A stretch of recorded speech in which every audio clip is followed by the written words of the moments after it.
Hello everyone and welcome to So Many Games All the Time. My name is Joachim and today we're having another episode of the Wishlist video series. For those who are new to it, I have a wish list of about 180 games and I'm doing 5 games per episode. Now, because it's 180, it's been a while, so it might be that after I've talked about these, some of them might be removed from my wish list. That's perfectly possible, or might have a regained interest because they might have been added months ago or years ago, and so on. So let's get started, shall we? The first one we have is Wild Space, that you can see here. Explore a new galaxy full of treasures and mysteries using card combos. Now this is basically a card game that focuses on card combos. You can see it in the back as well, and you'll be hiring crew members and discovering galaxies, if I'm not mistaken, or planets. And the planets are here in the middle, and the more that you discover, the more crew members that you hire, the more you can go to different planets and so on. But the main focus on this game is the combos, because it can actually happen that you can play 5 or 6 crew members in one go, and apparently it's very satisfying. The games are short as well. I thought it was 10-20 minutes or something, or 15 to 40 minutes, and solo I imagine will be at the lower side. The art looks really good. The ships are cool, that they're like standing up and everything. Here are some cards up close, so I really like the art style as well. Read some more reviews. Basically, people are just saying that it's a really nice, quick solo game. Even with other people, if you play with more people, it's a nice game to play in between. And also, you rarely play once, so you tend to immediately play another game as well. So that is really interesting. I'm gonna move my phone away because the buzzing is annoying. All right, so for example, this is the solo setup, and these are the different planets where you land, I imagine, and these are the crew members you start with. So yeah, and that is why I like Wild Space. I'm very interested in the card combos in general. And the fact that the designer has the same first name doesn't have an effect. But yeah, like the art, like the card combo style, like the short time it plays as well. And that's why it's definitely on my list. You can see 2.11 out of 5, not one of the heavier games. And there's tons of reviews. I watched the Z Garcia review, and that was actually what made me want the game way back. This is 2 years old, so I don't know when I watched it. You can see I also apparently read some other stuff before. But yeah, anyway, Wild Space is the first one. The second one is the big box edition, second edition from Escape the Curse of the Temple.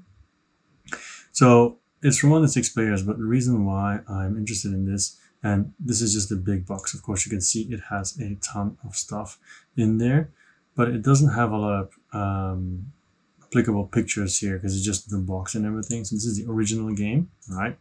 And basically it's real time. So it comes with a soundtrack. When the soundtrack finishes, the game ends. So it's real time. People start rolling. It's very hectic. And you start from a main tile and you're trying to get out of the temple, but you have to collect gems, and the dice have different faces, so you keep rolling and rolling to get further along. Sometimes you go together because if you're together it can help.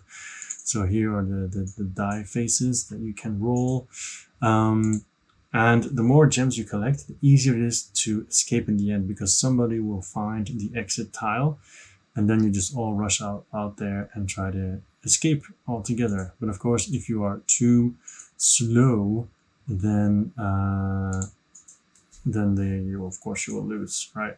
Here you see them in action. The tiles have different things that you need to have to continue, and so on. It says here as well, these are the pawns from the Indiana Jones game, so they're not the original ones, FYI. So yeah, that is something that I'm really curious about. It seems really fun. Also something I could do with students. You can see the different dice here, what they mean. I'm not going to go into that. But if this sounds like something that is interesting. The fact that everybody's like rolling like crazy together, limited time, you know, it's just pure fun, it seems like. And of course, you have the big box edition, who has all the expansions in there to make it even more worth it. To make it even more worth it. So you can see here all the different expansions that are added. Okay, so then we have Descent: Legends of the Dark, very recent, last year, an app-driven dungeon crawl set in the world of Terranoth. Basically, it is huge. The big, very, very big box, very expensive. It came out as $175 to buy it, which is, of course, US, not Hong Kong. But it comes with all these big miniatures and furniture and so on. So it is grandiose, right? Not a Kickstarter game, just came out from Fantasy Flight. Okay, it looks really good, gets really good reviews, but what stops most people is the price point, and same here. Now, I have checked Amazon before this, and I have seen that the price has gone down already. Now it's like $140, but of course it's still a lot for a game, which is kind of stupid because Kickstarter, sometimes I more easily spend more, so it's a bit strange to say. But you can see there's so much stuff in the box. Miniatures look nice, especially painted, of course, if that's what you do. You see, they don't look too bad at all.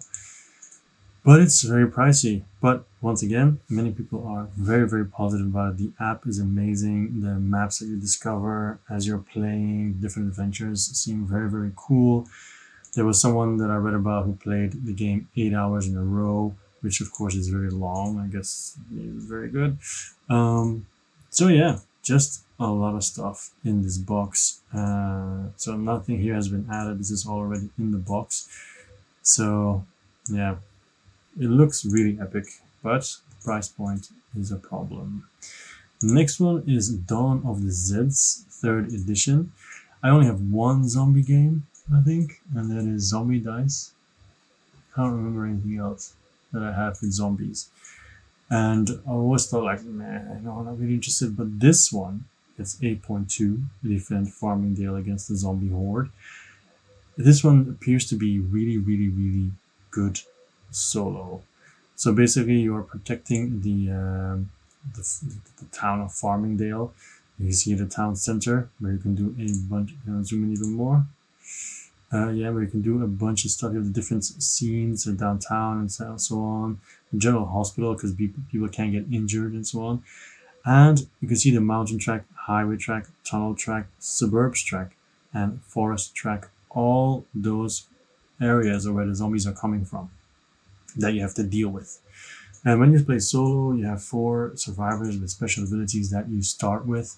And yeah, you just, on your turn, you can do all the typical zombie style things, right? So many zombie game style things. You go and get resources. You try to build stuff. You try to research some things so you can fight them better. You send out people to scavenge, all those kind of things. And yeah, apparently it's crazy. It's really cool, but it is also a dice chucker. So if you are not a big fan of dice, then this is most likely not for you. These are all punch boards, so it's a bit silly to look at that. Said the guy who does a lot of unboxings. So what else could be interesting? For example, here's one of the heroes, Mr. Johnson. So you can see he has abilities as well. Imagine this is damage that he does. Some zombies here too. But you can see it right here, rolls 2 dice when conducting. So there's a lot of dice rolling. Can we get a picture of the dice?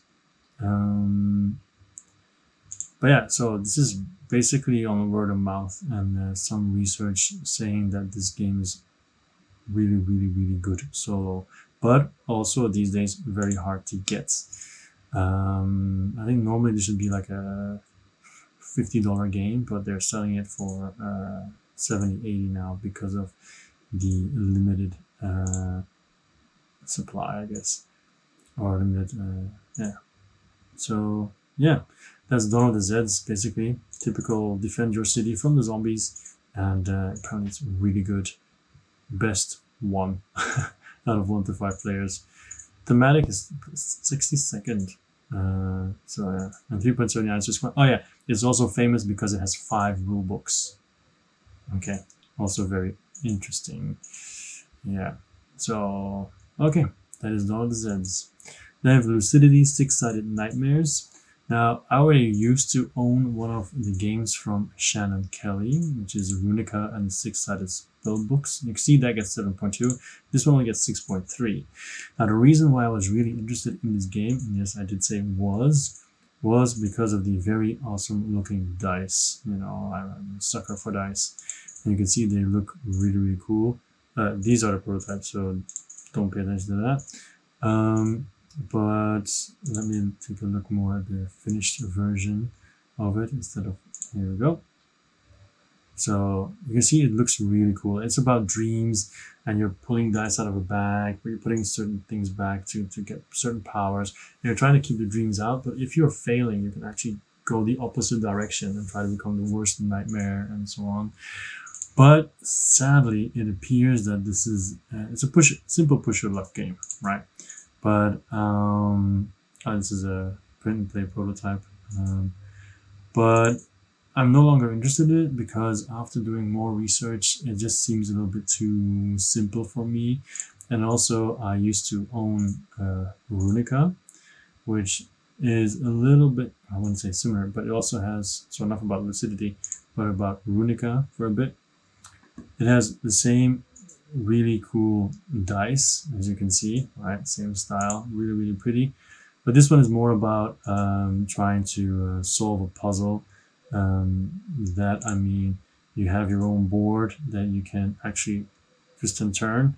You put your dice on it, trying to collect and create certain combinations, spells, and so on.